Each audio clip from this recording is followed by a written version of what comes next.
Cette deuxième conférence, elle a pour intituler les formations initiales et continues en stérilisation, leurs spécificités, publiques, les atouts, les modalités.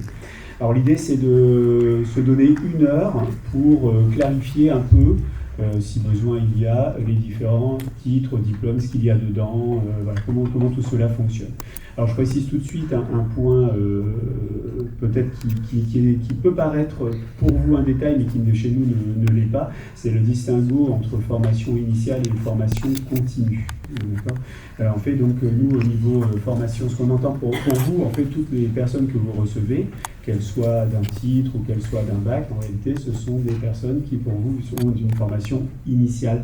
Ils sont venus, ils ont appris le métier d'agent de stérilisation, mais ils ne sont pas encore vraiment compétents sur le terrain. Dans l'éducation nationale, on fait un distinguo un peu différent. Les formations initiales, ce sont les gens qui sont sous statut scolaire, qui terminent leur première formation dans la vie, là où les formations continues concernent plus les gens qui en reprennent des études. D'accord ? Donc ce qui fait qu'on a été un peu obligé de jouer sur ce titre, parce qu'effectivement, ne parler que des formations initiales, on pouvait poser question au Greta qui ne fait que de la formation continue, qui pour autant est là et fait pour vous de la formation initiale, tout en étant continue. Vous me suivez ? Voilà. Bon, voilà, donc c'est un petit point, enfin, si vous avez dit c'est un détail, mais ça n'en est pas forcément un. En tout cas, ça, vous n'encombrez pas la tête avec ça. C'est au moins que vous compreniez pourquoi sur les différents intitulés, vous pouvez avoir des petites différences. Alors, je vais vous proposer tout de suite de vous parler du bac. On va commencer par le bac pro sur une première conférence.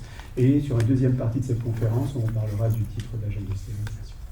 Alors, sur le bac pro, comme vous le constatez, donc, il existe aujourd'hui, le bac pro est accessible par 2 voies. La voie scolaire, qui est la plus répandue, et la voie par apprentissage. Je ne vais pas dire qu'elle est récente, mais par contre, elle est récente en stérilisation. Donc, je vais y revenir. Donc, sur la partie, je vais commencer par la voie scolaire, qui est celle que vous connaissez sans doute le plus pour ceux qui accueillent des stagiaires. Donc aujourd'hui, il se passe quoi dans une formation de ce type-là ? La formation, elle dure, selon les cas, 2 ans ou 3 ans pour un élève de bac pro. Un élève de bac pro, normalement, rentre à l'issue de la 3e et sort 3 ans après avec une formation complète en hygiène, en propreté et en stérilisation. D'accord ? Donc 3 secteurs qui sont, au moins en théorie, censés être traités de manière équivalente au sein du lycée. D'accord ? Donc on doit faire autant de propreté, autant d'hygiène, autant de stérilisation.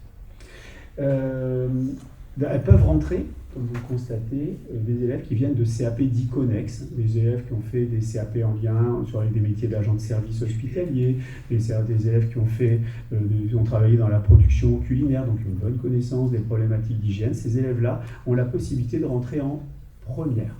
Et donc, ils prépareront le bac, non pas en 3 ans, mais en 2 ans.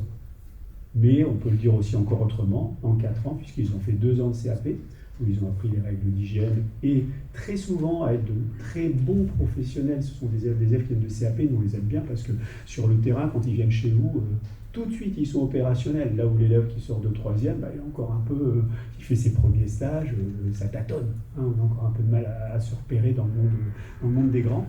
Donc voilà, donc du coup, déjà 2 types de publics. Ce qui est intéressant sur la formation par voie scolaire, c'est son nombre de semaines de stage. Vous le voyez, donc aujourd'hui on est passé, alors les chiffres ont un peu évolué, pourquoi ? Parce qu'on a une réforme récemment, je vais y revenir, donc on est en général aujourd'hui entre 16 et 20 semaines, disent les référentiels de formation. Aujourd'hui, on va pouvoir monter nos élèves quasiment jusqu'à 26 semaines. Ça, c'est une nouveauté de cette année. Avant, je ne faisais que 22 semaines de stage. Sur ces 26 semaines, autant dire qu'on a le temps de faire quand même pas mal de choses. On peut faire le tour de l'hygiène, de la propreté, de la stérilisation, et on peut éventuellement chercher à se spécialiser quand on a la chance de pouvoir le faire. Je reviendrai juste sur la slide juste après. Mais en tout cas, ce qui est sûr, c'est que vous allez voir arriver des gens qui ont des CV qui peuvent être très étoffés. Je pense par exemple aux stagiaires qui étaient à la Pitié-Salpêtrière ces derniers temps, qui sont passés par Foch, qui ont fait la Pitié, qui ont fait éventuellement Georges Pompidou, qui ont fait des petites cliniques comme Lambert. Donc on peut avoir comme ça des gens qui ont connu des élèves qui sont capables de vous dire finalement je préfère travailler dans un grand hôpital ou dans une petite unité pour différentes raisons, de manière assez argumentée parce qu'ils ont pu en faire le tour. Voilà, donc ça c'est pour la voie scolaire. Je vais le redétailler un tout petit peu après sur les stages, donc je ne passe pas trop de temps là-dessus. Ce qui est intéressant, c'est de constater, donc je vous disais tout à l'heure, qu'il y a à peu près 90 diplômés chaque année issus de la voie scolaire sur l'Île-de-France. Donc c'est pas énorme par rapport à vos besoins. Ça fait même pas un diplômé par établissement de santé. Hein. À peu près 130 établissements qui font de la stérilisation. Par contre, il y a un point qui sera important, et j'y reviendrai, c'est qu'on a 6 centres de formation quand même sur l'Île-de-France. Donc effectivement, je ne suis pas sûr que vous les connaissiez. Ce qui est également intéressant, sur le plan de je vais tout de suite aller sur la notion, sur la partie réussite, vous voyez qu'aujourd'hui, les bacs pro sont réussis à peu près à hauteur de 90%.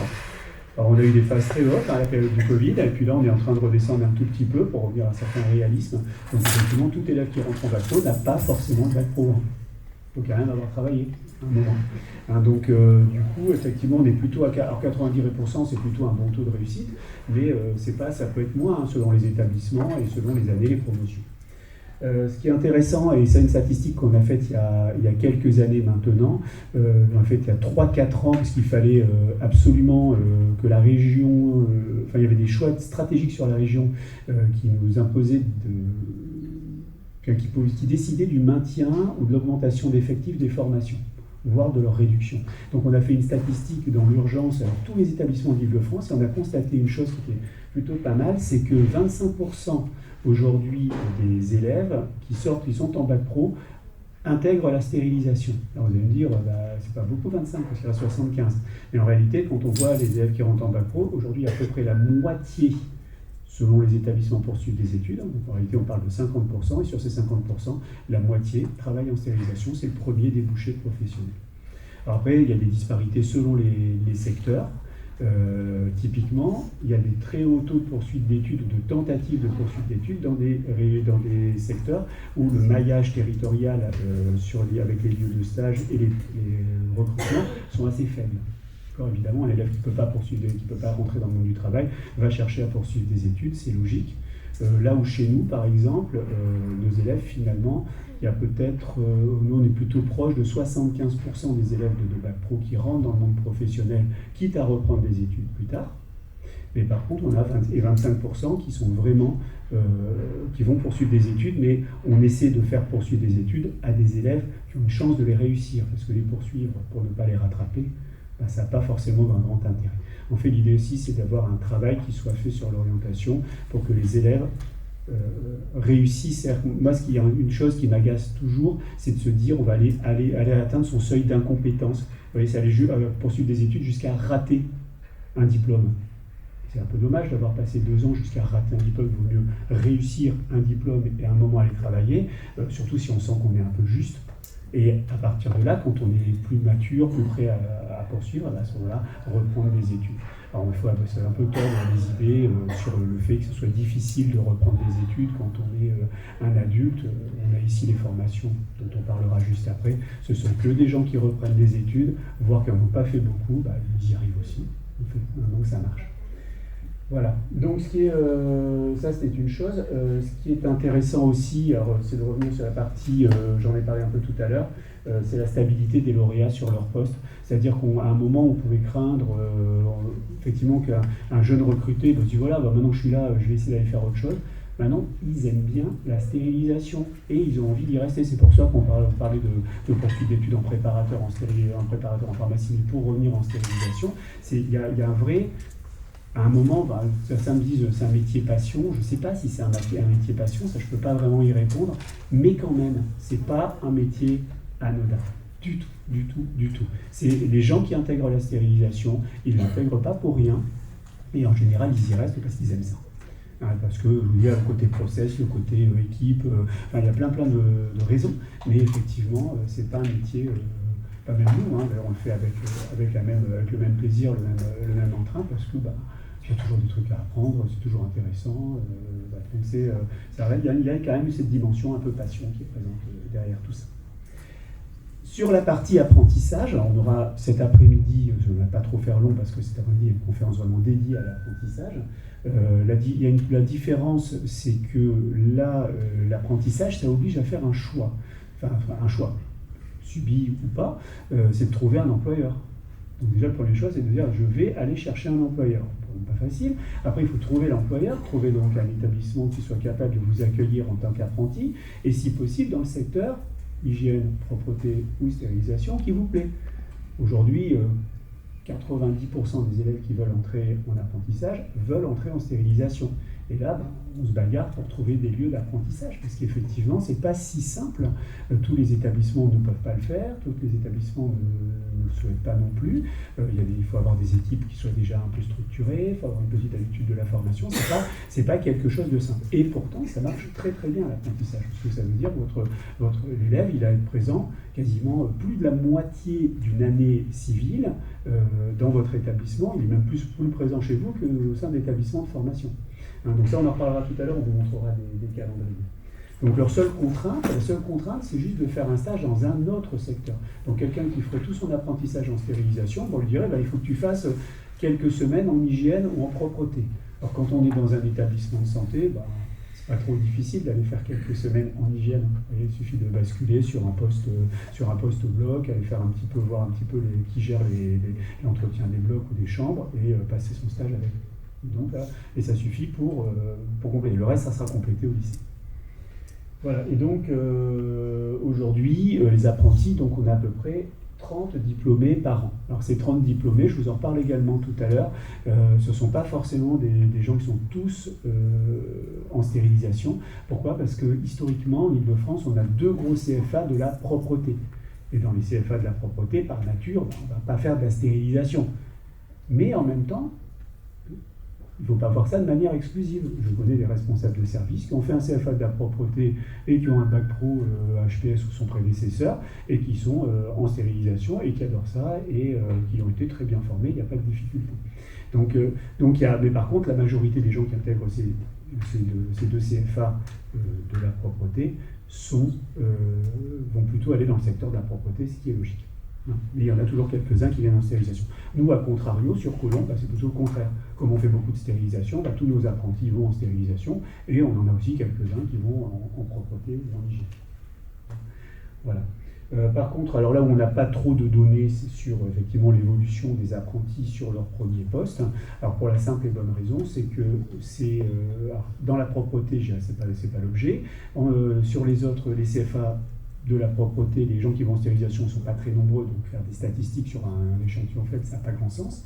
Et chez nous, beaucoup de nos apprentis en fait vont poursuivre des études.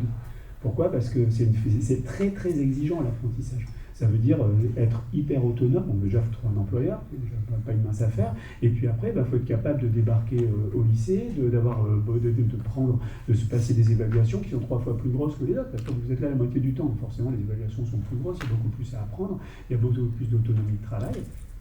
Et du coup, ce sont des élèves qui ont un très bon niveau pour des poursuites d'études. Et donc, on va les retrouver très souvent dans des écoles d'infirmiers juste après le bac ou dans des écoles de préparateurs en pharmacie. Pourquoi faire?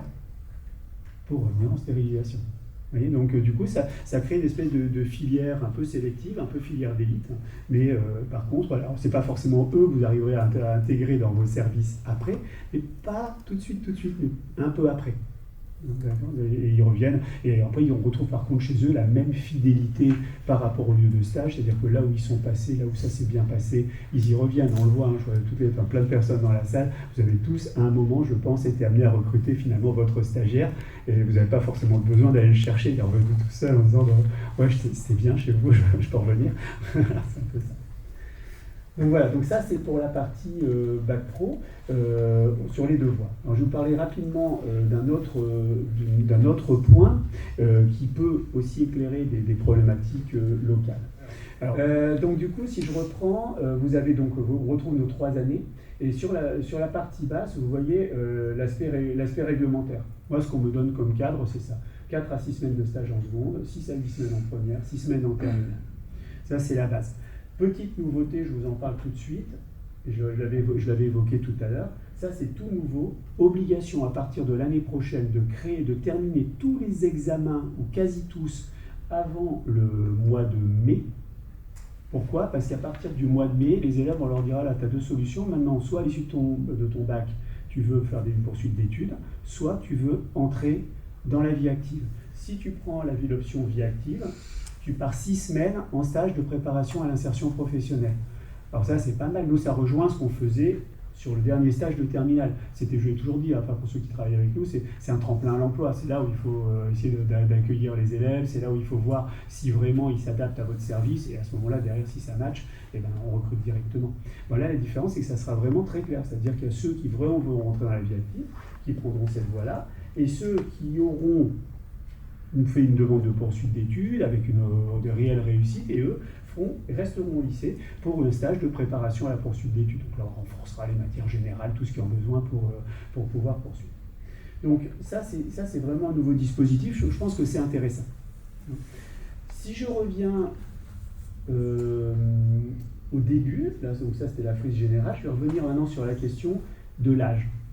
L'âge, c'est un élément clé. Alors pourquoi je vous en parle? Parce que si je fais un sondage, moi, auprès des professeurs d'Île-de-France, qui sont bac pro hygiène, propreté, stérilisation, on constate que majoritairement, les profs disent on est très embêtés avec la stérilisation parce que les élèves sont trop jeunes, on ne les prend pas en stage. Et force est de constater que nous, non.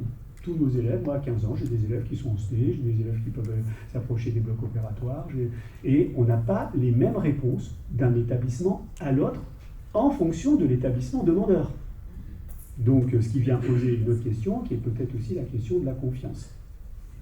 C'est-à-dire qu'à un moment, effectivement, derrière, en fonction de la manière dont les établissements scolaires font leurs recherches, des fois, ils n'obtiennent pas forcément tous les mêmes réponses. Et si un élève seul cherche, alors là, je peux vous donner la réponse, elle est simple, c'est qu'il ne trouvera pas. Ce qu'on dit à un élève, d'un moment, tu as envie de chercher ton stage, va le chercher, bon courage. En stérilisation, ça reste très très difficile. Donc nous, on a une politique, en tout cas de ce point de vue-là, qui est une très grosse présence des enseignants pour justement garantir que le stage se passe bien, et puis surtout parce qu'on se connaît au bout d'un moment. Donc on sait quel profil. Moi, je vois Olivier là-bas, on sait que quand j'ai un problème sur certains profils, je sais que je vais voir Olivier. Parce que je sais que ça va tourner, il va pouvoir me les gérer. Et du coup, c'est pas. Et dans le bon sens du terme, c'est-à-dire qu'on voit vraiment des élèves qui peuvent être par moments compliqués à gérer, et effectivement, ils ressortent de ces stages avec une vraie. Ils ont eu de l'écoute, il y a eu de l'entente, et puis ça les a vraiment remis sur les rails.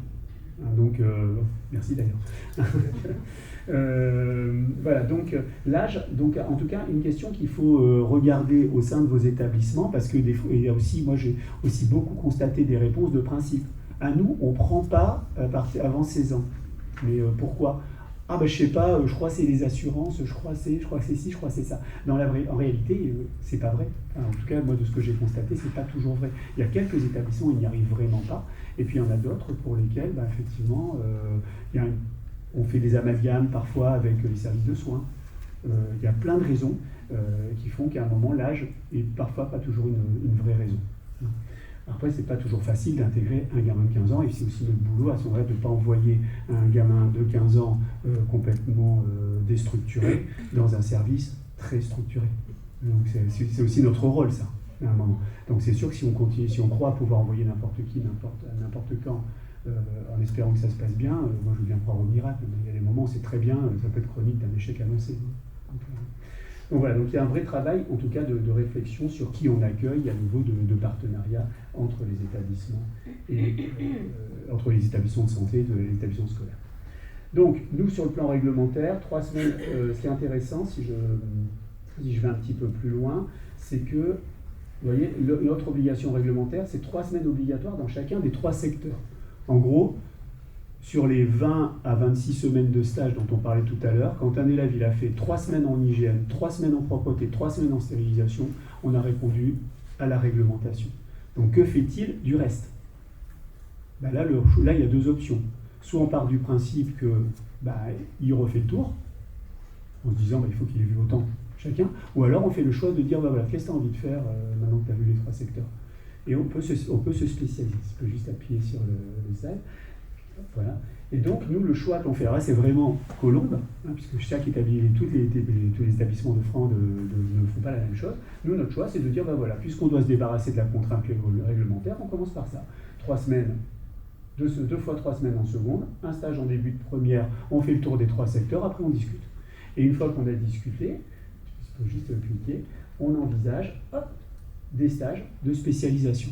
Ce qui permet à un élève qui a découvert la stérilisation en deuxième stage, de faire une troisième période, une quatrième. Alors s'il veut en plus aller travailler dans la stérilisation, il rajoute encore 6 semaines. Donc on en arrivera, vous voyez, à quelque chose comme 6, 12, sans doute là à peu près 5, 17, plus les 3 semaines. Là, il sera à 20 semaines de stage sur des établissements différents. Donc avec un CV qui veut dire quelque chose. J'ai vu du grand, j'ai vu du petit établissement, j'ai vu telle spécialité, telle autre spécialité. Donc nous, on a vraiment fait ce choix, et c'est vrai que ça marche plutôt pas mal. Alors je mets autant que possible la spécialisation. Pourquoi? Parce que tous les établissements n'ont pas malheureusement cette chance. Il y a des établissements qui n'ont pas assez de partenaires pour pouvoir envoyer tous leurs élèves en stage en même temps. Donc pas assez d'établissements, de lieux de stage d'accueil. Moi, si je dois envoyer typiquement, nous ici, la majorité des élèves de Bac Pro veulent travailler en stérilisation. C'est-à-dire sur une promo de 12, je dois trouver des fois 9 stages. 9 stages une fois, 9 stages 2 fois, 9 stages 3 fois.